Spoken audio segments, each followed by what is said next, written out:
Well, wheeler dealers up in here. That's right. Welcome. The podcast has begun. This dude is cold, man. Like, this slaps. This Yuri Wong. This dude's pretty dope. I have to listen to some more other than his little movie snippets. So you're down on this Wong? Yeah, I get down on this Wong. Yeah. Yuri Wong. Check him out. I like the little vibe that it's got. And that's the hook. Brains and the brawn together. That's right.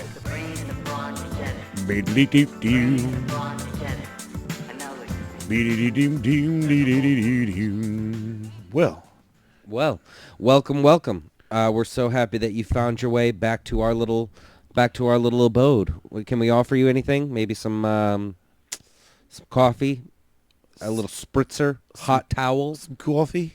little coffee, little cake. No big whoop. No big whoop. Well, this is my podcast, His Man Cave, another episode. We have no guests today, as you can tell. Yeah. Nobody liked us this Nobody week. liked us this week. I mean, they were just so everybody has that social exhaustion. Just like now that all the restrictions are starting to be loosened, people just don't even know how to get back out. Yeah, that's right. I'm glad you said that. So I read a thing today. I've grabbed us a couple of stories here. A couple of stores. So, I mean, this is only relevant for us, but the headline is, so this is I've had this complaint about the news, especially local recently, where they write misleading titles and then have an article. Yeah, it's clickbaity stuff. It's very clickbaity, and I've seen it a lot.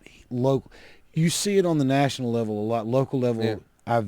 I used to think it had a little more integrity. I've seen it a lot more lately than I have in past. One of them was about a restaurant closing. A whole chain of restaurants are closing. I know the owner of one, this restaurant in particular, and he was like, "No, man, their corporate restaurants are, some of them are shutting down, but not all of them." Yeah. And the article was written that all of these, but then when you read the article, it said that, but also didn't say that ours weren't closed. You know what I mean? Yeah. It alluded that ours were closing as well, which I thought was unfair. It's all trying to get people to panic click. Yeah, so this one is Shreveport businesses announced decision to lift all mask mandates for customers, right? So what does that make you think? That makes me think that everybody's going to be like, you don't have to have masks anymore. It's one business.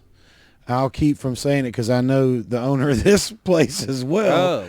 You see what I'm saying? It's one. That makes all the sense. Yeah. Like, that business particularly, like, yeah, I get it. I mean, I don't know if you've ever been, there's like 4 people in there at any given time I anyway. think there's, as far as customers are concerned, I mean, look, and it even says, to clarify, the employees will still be wearing masks. If you don't want to wear a mask, I'm not going to refuse service to you, is all he's saying. And again, that's because they have 4 people in that business at any given time. Like, that place was social distancing from the get-go, from the opening. They've always done social distancing just from whatever weird business model that exists there. Well, I mean, I guess we could say the name of the business. It's all over the news. So it's Maxwell's Market. Yeah. And I love that place. They've got those dips and stuff. I Yeah. mean, you can get them delivered on our website. So on thegodelivery.com.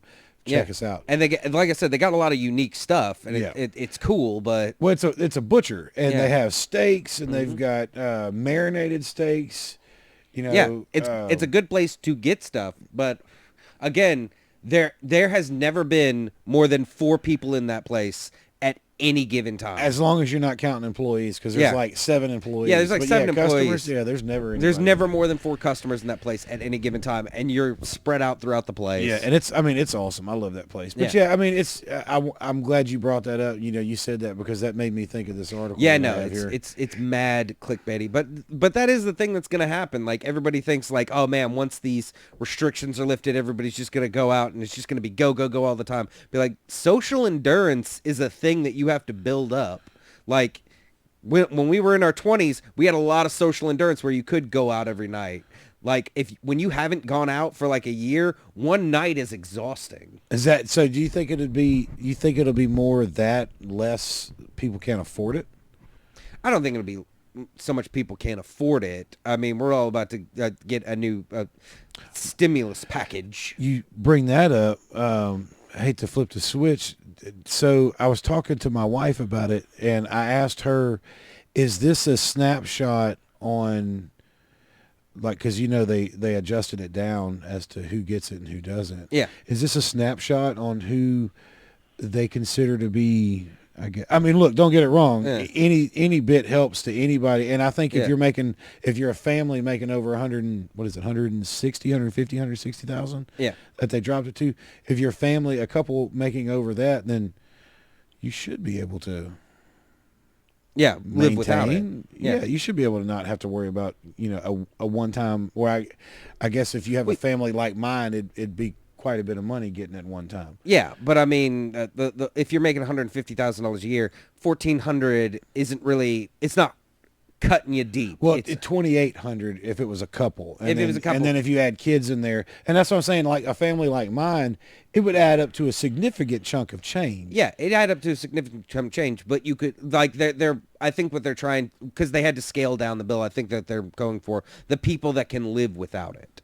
Fair enough. And that was my question, is because somebody asked it to me and I didn't know how to answer it. Mm-hmm. Is this a snapshot on who they are, I guess, going to consider I guess the less fortunate would be the 150, 160,000 and less. And then people that make over that, are they the ones that are going to be enormously taxed the way that they've talked about taxing people? That's the question that was asked, and it's a legitimate question. Yeah. If you ask me, because I know quite a few people that fall in that tax bracket. Yeah. And if you're going to get taxed a lot, Yeah. being in that tax bracket, what does that look like for those families? I don't think that they are the ones that are going to be taxed, because here's the thing on pure economic theory. On just like the reason that stimuluses are given, the government is not giving this money to people out of the goodness of their heart. They're not doing it because people are struggling and people need help. That's not why stimuluses are given directly to people. Why are they given directly to people? Stimuluses are given to people so that they will spend them and jumpstart an economy. Because and that would make sense. Because that would make sense why people over 150,000 would be excluded, because they're probably going to just put it in a savings account. Yeah, they're going to invest it. They're Yeah, going that would to make sense. put it into Okay. some sort of equity that's going to generate interest. See, and they're already spending the money that they make. They're already putting into the economy and saving and investing as well. Right. I mean, like I said, just like my parents did, and I'm sure you're doing for your kids. Like, Right. it's not like you're not saving and Not to hell with them investing for your kids. They're going to have to figure it out on their own, Yeah. like their dad did. No, my mom and dad helped me a lot. Don't get it fucked up. You know who helped me out the most in my life? I'm sorry to Grandmother? No, Uncle? my wife. Your wife? Yeah, my mom and dad helped me out obviously through the majority of my life, but the one I think that has helped me out the most has been her. Yeah. She's taught me a lot about how to like be existing in this world where you have to pay for things. Because I mean, I've always been a fuck it, man. You never see a U-Haul behind a hearse kind of guy. You know? Yeah. Like, I make it, I spend it. Like, That's where I've always been. And honestly, that's kind of like to a certain degree the level that I am too, because it's always like, money's made up anyway. Why don't I just exchange this for things that I like and experiences that I want? Right. Now, the main difference is that instead of investing in certain things, I invest in skills, which then turn around to remodeling houses and getting equity and all that other stuff. Like, I prefer to invest in skills like video editing with like all these other things. These are the things I prefer to invest in. Right. Because that's one thing my grandfather always used to say, be like, yeah, they can take everything you own, but if you know how to do shit, then that can't be taken away from you. Right, and that's, which I found hilarious because he eventually developed Alzheimer's, so I'm like, they can get it from you. It's funny, I have an Alzheimer's joke about my grandfather, I was always told that my grandfather was full of wisdom. But jokes on him. He got Alzheimer's and couldn't remember none of it anyway. Man, the problem with Alzheimer's jokes is like there's so many, they're so hard to remember. But yeah, no. So the main reason that they give out money is so that it can be spent. That money then goes into the businesses that receive it. Right. Those businesses then go on to purchase other things. Manufacturers keep running. XYZ, things keep going. Like that's the main reason why all stimuluses are given, whether to businesses or whether to people. They are given so that they can be pumped out directly into the economy. Now, let me ask you this. So one of the reasons why I feel like I've gotten to where I've gotten in my life is because there was a point in time where, this is something I wanted to say, what I was saying a second ago is, my wife helping me, figure out how to navigate this world and not be fuck it, let's blow it all. I'm just going to, do what I want. The thing that it helped me realize is that back in the day I could do what I wanted, but it was like, oh, I can do that next week when I get paid. Yeah. Where if you save your money and do things, and don't just blow it on BS and blah, blah, blah, and put money back, you can do that all the time and not have to wait for the next paycheck. Yeah, no, that's... Like when you have the idea, great. You can just do it. Yeah, you don't have to wait until you get paid. It's like when I wanted to get that new laptop. Like I'd been saving, I'd been putting stuff away, and so like I could do that and then also like continue to eat and live, right, and pay my bills. Like I didn't have to be like, well, if I got to get this, I got to not pay my bills for a month, kind of thing. Well, so what I want to ask is, so to a couple, somebody that's about to get $2,800, would it? So at one point in time in our lives, what we ended up doing basically was, we tallied up what our monthly nut was that we have to pay, credit card bills, insurance, house note, blah, blah, blah. Yeah. And what does that equal? And then how many paychecks do we get in a month? We've talked about this in the past. And how many paychecks do we get in a month? This is how much we got to take out of each paycheck to cover that. Yeah. But that number, ultimately, you had to start with it. Mm-hmm. How smart would it be for people to take that money and instead of just spending it into the economy like that, they actually start their ability to get on the track where they can save up money and not have to worry about living paycheck to paycheck anymore? And how many people do you think will actually do that? So the number of people that could do that, I think it's a lot more with whatever stimulus is coming up than you would think. Because especially if you add kids into it, you're talking about another $1,400 per independent or per dependent. Yeah. And if you have, if you do the math on what it would be for us, it would be roughly $7,000. Yeah. 5 times 14. Yeah. So $7,000 it would be, and I don't know if there's a cutoff. I didn't read that deep into it. So if you have, 6 kids, 7 kids, does it keep going? I mean, rent a movie sometime if you got 7 kids. Like, well, but the point that I'm saying is it sounds to me like a lot of individual families are going to have an opportunity coming up. Yeah. Once this check gets deposited, just like the last, and you know what? Now that I say that, I'm thinking about people that are going to be past due, because I'm thinking about it from my mindset where I haven't stopped working through the entire pandemic. Because that's the thing. Like that's why I was bringing up like the amount of people that actually could, that don't have a lot of bills past due, a lot of things that they're going to have gone before they get it. Yeah. The amount of people that could, I'm going to say probably 65%. Maybe. Yeah. I mean, that number's probably a little inflated. If we wanted to cut it right down the middle, that could probably be a little bit closer to it. So maybe about 50% of the people could. Out of those people that will, 2%, maybe 20. No, I'd say maybe 20. Because like I said, if you got kids, I mean, and if you're a couple and you have kids, that is a significant chunk coming your way. Yeah. And it would be foolhardy. And like I said, a lot of people are realizing that the game is set up towards investments. Yes. So it makes more sense, like especially now with all the information and all the apps and all of the stuff that's there to make it easy. It will make a lot more sense for people to go ahead and put that money into something that will grow, even if it's only 2% a year. Yeah, well, I think they fucked the boat on that with this whole GameStop thing. I don't think people are going to trust the Robinhood platforms and things like that, right? For a while. Yeah, no. Well, like I said, the problem, the both good and bad thing about it simultaneously is that the game is rigged.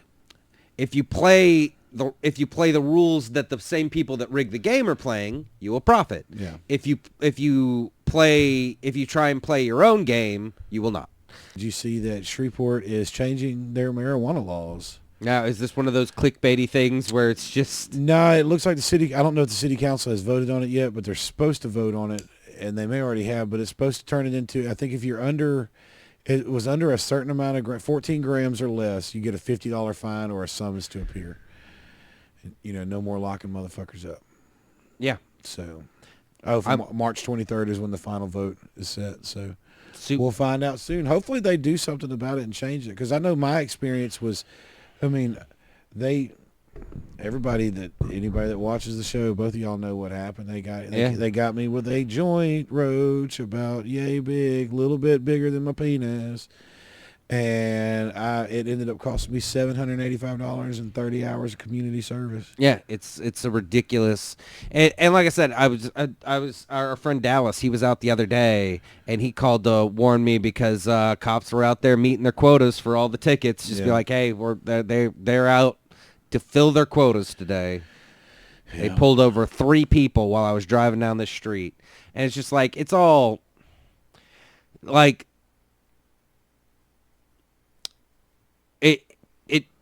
The problem is that the police as a service has been used as a money gathering institution. I saw a thing today where a judge got sentenced for selling black offenders to prisons. Basically, he was getting paid for every offender that he sent to a prison. Private prisons will pay.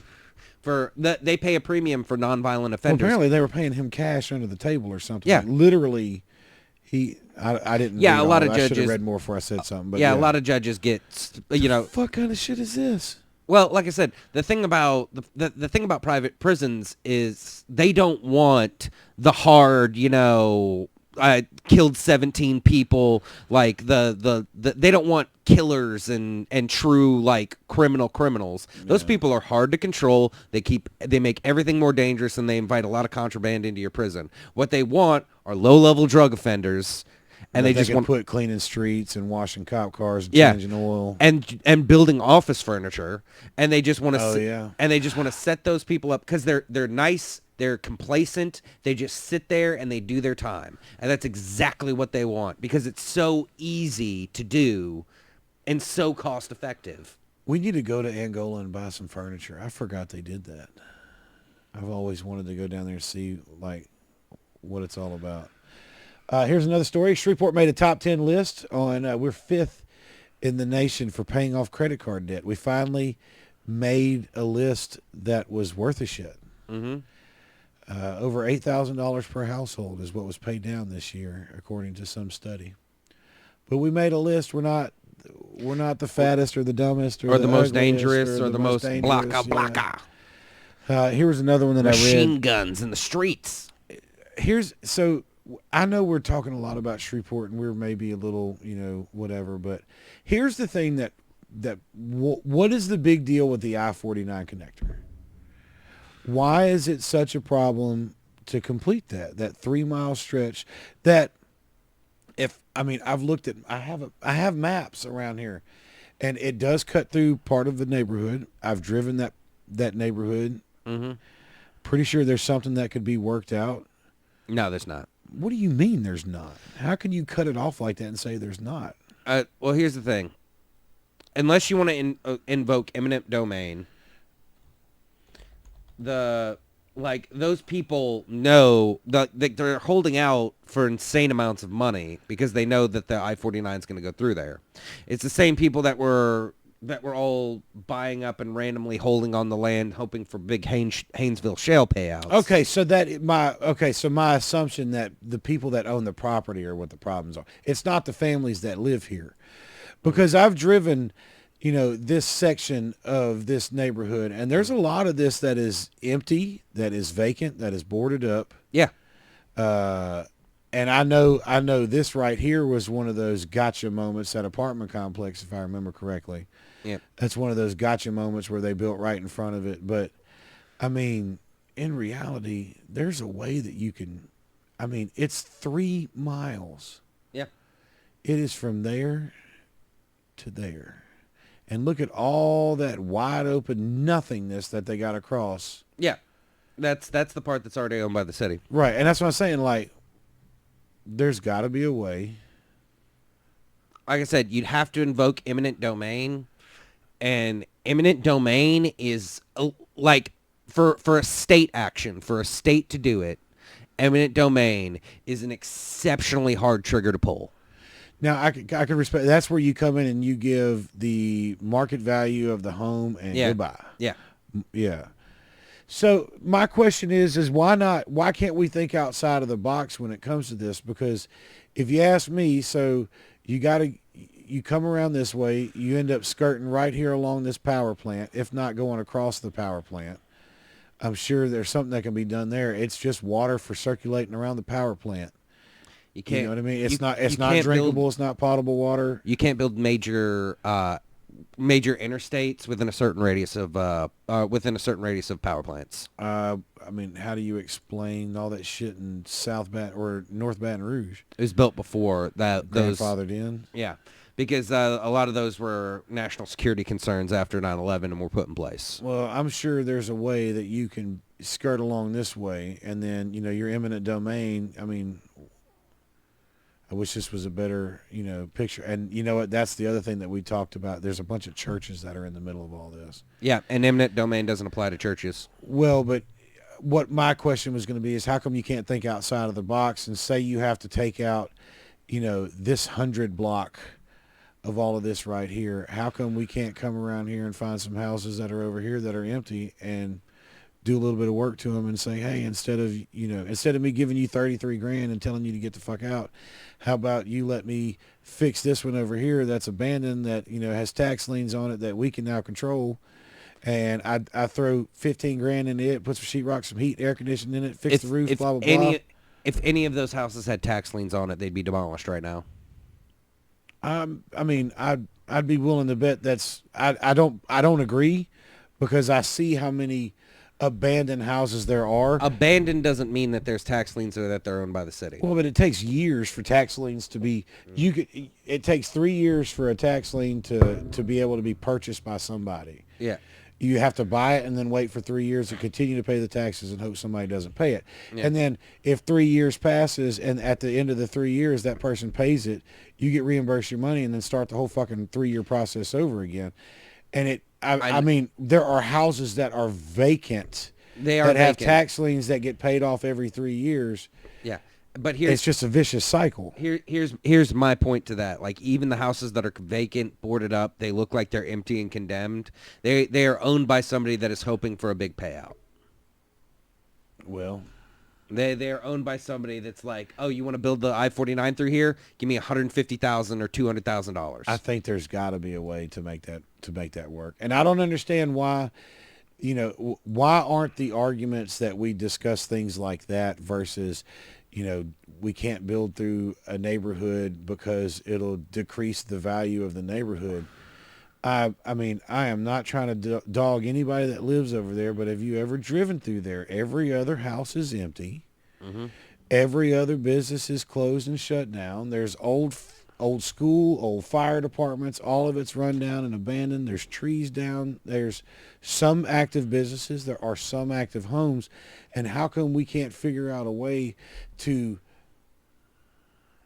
help out, clean up the other parts of this neighborhood that these people love and want to stay in? Mm-hmm. How come we can't figure out ways to clean up other parts and shift them still in their neighborhood? And then these old places that are run down and abandoned that need to be addressed, this is where we build 49 through. How come we can't think outside of the box and figure something like that out? Here's exactly why, and it is the major problem that comes in with a lot of stuff like this. Dubious people wanting to profit off of the greater good. Explain to me how you profit.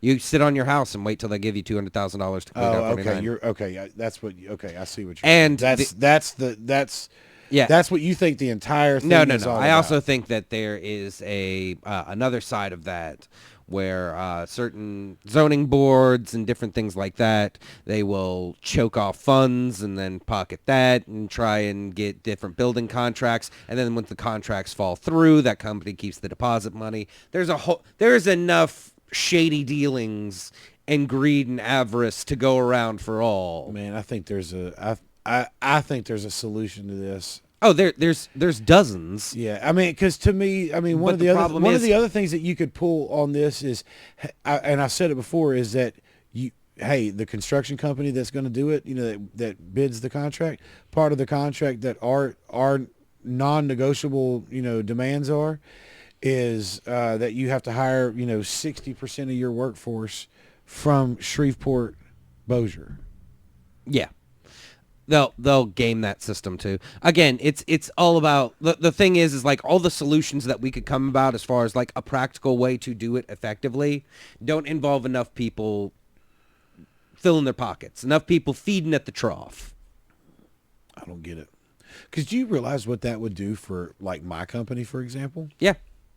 And like I said, what that would do for my drivers to be able to get to North Bossier, Music Mountain Water, Santa Maria Produce, any of the, I can't think of the, I'm blanking on the restaurant people that, sell the food, any delivery service, anybody that's trying to go home to I mean, I used to work at Music Mountain Water, and from Music Mountain Water's driveway to I-49 on-ramp, depending on traffic, would take you 30 to 45 minutes. Yeah.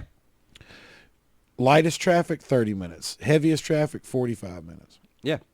And that's just to get through Shreveport to get and go towards the Arkansas state line. You know what I mean? And from Music Mountain Water, for example, you take a left out of their parking lot and you go down Stoner Avenue to Murphy and you turn right and get onto the new portion of 49 that goes through around by the power plant and connects it back there to 3132. And you're at that Blanchard off-ramp in 6 minutes, 5 minutes. Well, Come on, man. Again, look at the current stimulus situation, and it's the easiest way to show exactly what's happening with it. Whenever this is not pointing towards any party, this is about both parties doing it. I'm just explaining that right now. When the Republicans wanted to pass a $1.9 trillion tax cut, of course we can afford it. Why wouldn't we be able to afford it? It's a tax cut. Right. We can absolutely afford it. Whenever the $1.9 trillion stimulus bill came through, all of a sudden we can't afford it, and the arguments started going through there about running up the deficit. Right. Now, both parties are spending $1.9 trillion. Whether now I know with the tax cut, it's not technically spending it. Right. It is, and I think that's the biggest difference that definitely needs to be stated. Well, no. Is that if you're talking a tax cut or a tax break, you're not talking about. But that's handing me 1.9 whatever. Yeah, no. But do I think we can afford it? You goddamn right I do. Just take this shit out the military budget and everybody chill the fuck out. We don't need 15 new bombers this year. Yeah, I know. Settle down. And I'm 100% agree with cutting military budget. But here's my point: is like that money. Like either way, you are losing $1.9 trillion. Whether you're not collecting it out of taxes, right, or whether you're giving it away, either way, that money is poof gone. Yeah, no, I agree. And so, but the thing is, they're both very politically motivated. The high end people that and corporations that got that tax cut are the ones funneling cash unbelievably into the Republican Party, right? And then the people that are going to be receiving the most of the benefit and true aid from the stimulus package, 9 times out of 10 vote Democrat, right? So, and the small businesses, everything else, like so, both of them are grabs for their power base, and they're both spending $1.9 trillion. The argument becomes, how do we profit the most off of it? And that nothing got passed until everybody got their beaks wet. Right. And it's the exact same with local government. It's the exact same with government on every single level. Unless enough people can profit off of it, nothing's going to get done. Well, I think that that comes to the end. Yeah, we ran an hour. I'll probably chop some of it out. Chop a little bit of it off, all that Democrat, Republican talk. I might separate it. Yeah. Yeah, I don't know. We covered a lot of stuff like that. There was a big meaty chunk in there. Yeah, there was. So, well, that's been this episode of my podcast, His Man Cave. I think we're doing a open mic for this month's comedy show. Yeah, I heard about that. So, yeah, I think that's what we're going to do. Because I was thinking about the comics, and I kind of want to get everybody together, give the crowd a break. Yeah. You know what I mean? Yeah. So, I think that's what we're going to do. So this month, March 27th, 9 p.m. at the Missing Link It will be an open mic. If you want to come down and tell us some jokes, we're going to give people. I gave 3 to 5 last time. I don't think that was long enough. We'll see. However many people show up, and I'll just say 5 minutes. People can just do 5 minutes, Yeah. and we'll have some fun. just with run, that like that. run as long as we run. Yeah. So yeah, like, comment, and subscribe. Make sure to hit that bell button for notifications. We've always got more episodes and more things coming up on the horizon, and it's going to be fantastic. Thank you so much for watching and sending all the love and support we can to you guys. Thank you. Good night, you small. You small.